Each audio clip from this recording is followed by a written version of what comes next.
Greetings, everyone. Welcome back to Blade Bias. It is day 3 of our little year in review extravaganza, and today we will be talking about grails. Why do I say grails with air quotes? Because unfortunately, in terms of releases this year, I didn't really try anything that people would typically consider a grail. I don't know about you, but when I think about grails, I'm thinking about something that's, like $500 plus. And the reality is, I just haven't spent a ton of time with almost anything in that price range, besides maybe the Zyzix, but I don't think the Zyzix released this year. In fact, I know it didn't because it was up for Grail of the Year last year in the Bally Awards. So, man, yeah, I don't know. I think what is going to have to happen, not even I think, what I know is going to happen, is I do have to lower that price range. So in this video, the term grail is going to mean something a little bit less expensive than that $500 mark, but still above the price range that we talked about last time. All the Balisongs that I talked about last time stood in kind of like the 200 or less-ish area, minus the Sasori. So now we'll be going into like the 300, the 400, etc. range. And if you want my honest opinion, I really do think that the Machine-Wise Totori would be my pick this year. The Slift Tea was a Balisong that I really, really loved, and seeing it get replaced by something so strange as the Totori, so almost un-Machine-Wise as the Totori looked at the time with its smaller handles and just overall unfamiliar design, specifically with the length, was something that I remember being quite nervous about. The Totori blew me away and was the one new Balisong that Machine-Wise made that I liked more than their previous stuff. Yes, the Totori managed to overtake the Slift Tea for me, and I think that is incredibly impressive because the Slift Tea to this day is a Balisong that I really, really enjoy. If I didn't, I would have sold it by now, but I just can't bring myself to do it. So the Totori, I think, on principle, should get my spot as pick of the year for this specific price range. Unfortunately, I have a little bit of a difficult time with a straight face picking something that I have flipped for literally a day or two, given that I borrowed it from Machine-Wise at Blade Shell.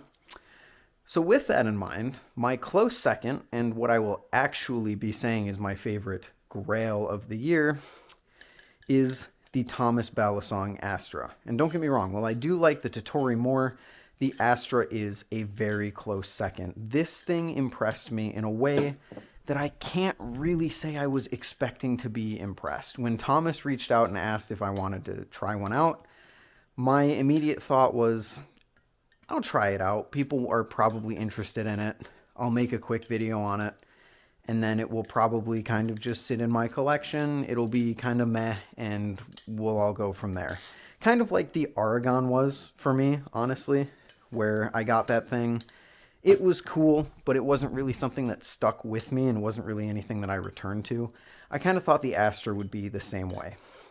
But opening that box, flipping it for the first time, and more importantly, flipping it over the next week or so, really, really proved me wrong in a way that I did not expect.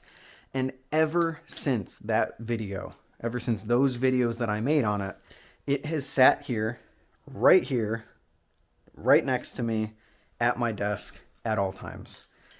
Sitting high in that Manifold 3D little Balisong stand there, I am never really far from the Astra. It's not something that I carry around with me on a daily basis. It's a little too expensive, I guess, because if anything happens to it, I'd be much more sad than if anything happened to, like my Orion, which is usually what I'd carry around.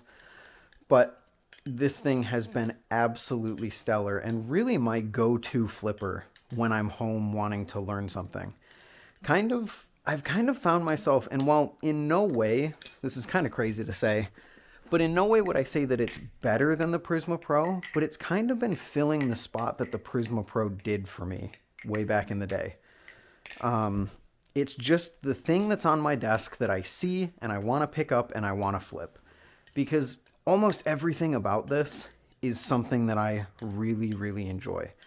from the more satin polished feel, the very smooth anodization, well, not anodization, the very smooth finish, the beautiful yet simplistic blade, this amazing toxic ano, which turned me into someone who enjoys toxic anos from someone who really didn't enjoy toxic anos before.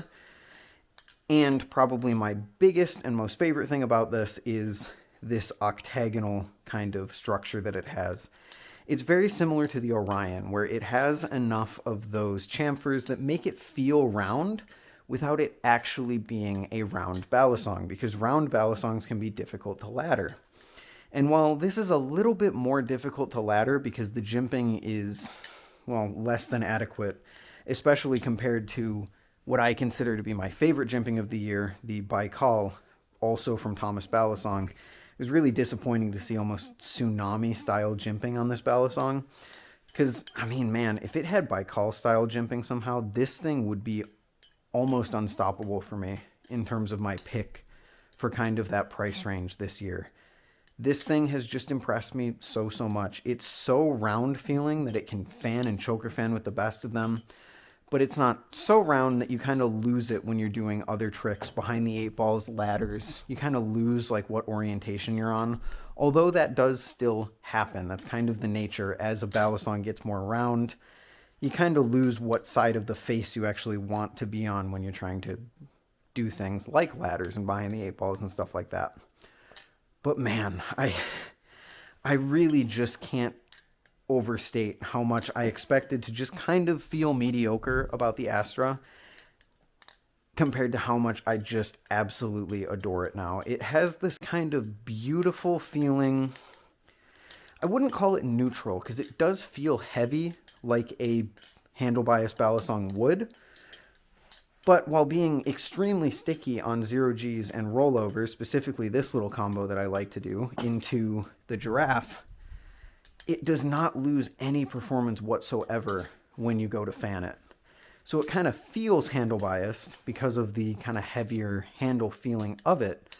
But then you go to flip it, you go to fan it and choker fan it, and that blade is not slacking in any way, shape, or form. It feels genuinely incredible. And I've just been enjoying it so much. Would I have enjoyed the Totori more if I had bought a Totori like I wanted to? Maybe. I probably. But as it stands right now, this thing definitely my pick for kind of that higher price point grail of the year, if you will.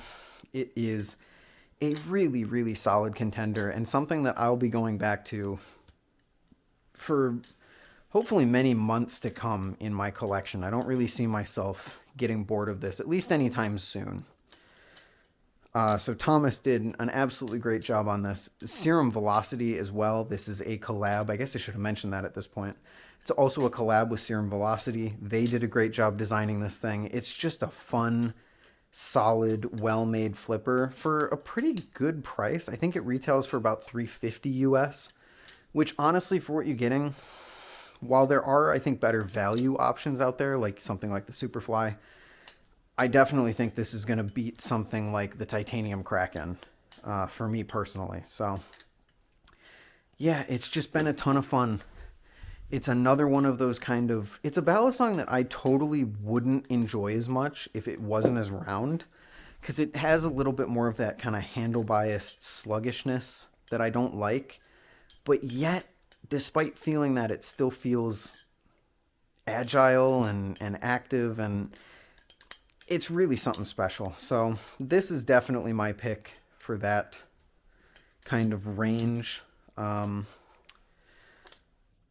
Yeah, I mean, there's not really much more to it. This thing is phenomenal. I think the only other one that I would kind of give an honorable mention to is the Shino. While I didn't fall as in love with the flipping of the Shino as I did with the Astra, the Shino's pure kind of like ability to take Remshi's designs and put it into a more standard flipping package was really fascinating to me. When I had that thing, I really wanted to pick it up and flip it quite a bit. So while I don't think even if I bought a Shino, I would have put it on the top of my list, it definitely probably would have gotten second or third place, because that was another balisong that kind of took me by surprise with how much I enjoyed it this year. Especially the prototype that he showed off at Blade Show. That thing genuinely might be one of my favorite flipping things of the year if I got to spend more time with it. But unfortunately, I only got to flip it for, I don't know, maybe total half an hour at Blade Show. So there we have it. Those are my picks for the releases of the year. We got the Cheese, we had the Barracuda V2, and we had the Thomas Astra. Now we will be transitioning into the second half of Year in a Week, where, that's such a terrible name, I don't know why I chose it.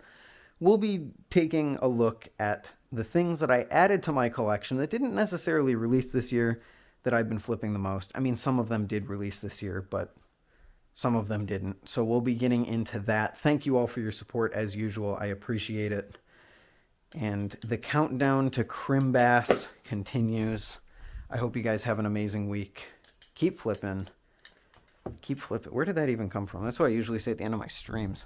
Yeah, have a good one. Later.